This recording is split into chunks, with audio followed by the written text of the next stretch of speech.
Hello friends, તમારું સ્વાગત છે આશુ હોમ કુક કિચનમાં. ફ્રેન્ડ્સ, આજે હું બનાવવાની છું પાણીપુરીનું પાણી અને ખટ્ટું મીઠું ને તીખું સરસ. અહીંયા આપણે 3 ફ્લેવરમાં અહીંયા આપણે પાણી બનાવવાના છીએ. તો ફ્રેન્ડ્સ, ચલો આપણે જોઈ લઈએ પાણીપુરીના પાણીની રેસિપી.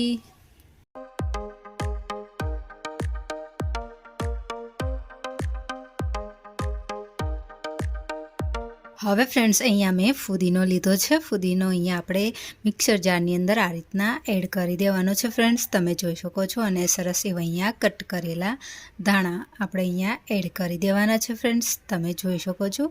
અને અહીંયા મેં 2 મરચી લીધી છે લીલી, અને અહીંયા લીધું છે 1 ઇંચ આદું. તમે જોઈ શકો છો. અહીંયા આપણે એ બી અહીંયા એડ કરી દેવાનું છે. હવે ફ્રેન્ડ્સ, અહીંયા આપણે એડ કરવાનું છે બ્લેક સોલ્ટ 1 ટીસ્પૂન, અને અહીંયા એડ કરવાનું છે આપણે જે રેગ્યુલર યુઝ કરતા હોય તે સોલ્ટ એડ કરી દેવાનું છે. તમે જોઈ શકો છો. હવે ફ્રેન્ડ્સ, અહીંયા આપણે લીંબુનો રસ એડ કરી દેવાનો છે. અને અહીંયા મેં 2 લીંબુ લીધા છે.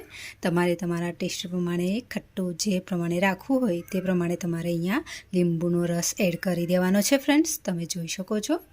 હવે ફ્રેન્ડ્સ, અહીંયા 3 થી 4 આઈસ ક્યુબ એડ કર્યા બાદ હવે ફ્રેન્ડ્સ, અહીંયા આપણે સરસ મિક્સ ગ્રાઇન્ડ કરી લેવાનું છે. અને એક બાઉલ લેવાનું છે, એની અંદર અહીંયા આપણે પેસ્ટ એડ કરી દેવાની છે. અને ફ્રેન્ડ્સ, અહીંયા આપણે જોઈતા પ્રમાણમાં પાણી એડ કર્યા બાદ અહીંયા આપણે 1 ટીસ્પૂન અહીંયા આપણે ધાણા જીરું પાવડર એડ કરી દેવાનો છે. અને 1 ટીસ્પૂન ચાટ મસાલો એડ કરવાનો છે. અને અહીંયા આપણે બ્લેક સોલ્ટ એડ કરી દેવાનું છે. તમારે તમારા ટેસ્ટ પ્રમાણે લઈ લેવાનું છે. અને હવે ફ્રેન્ડ્સ, અહીંયા આપણે ગોળ એડ કરવાનો છે.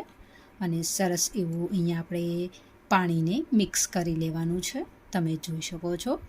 હવે ફ્રેન્ડ્સ, અહીંયા આપણે ગોળની જગ્યાએ તમે ખાંડ પણ એડ કરી શકો છો ને આંબલીનો પલ્પ પણ એડ કરી શકો છો. પણ ફ્રેન્ડ્સ, મેં અહીંયા ગોળ એડ કર્યો છે. અને અહીંયા આપણું સરસ એવું ખાટું મીઠું ને તીખું એવું 3 ફ્લેવરનું પાણી બનીને રેડી છે.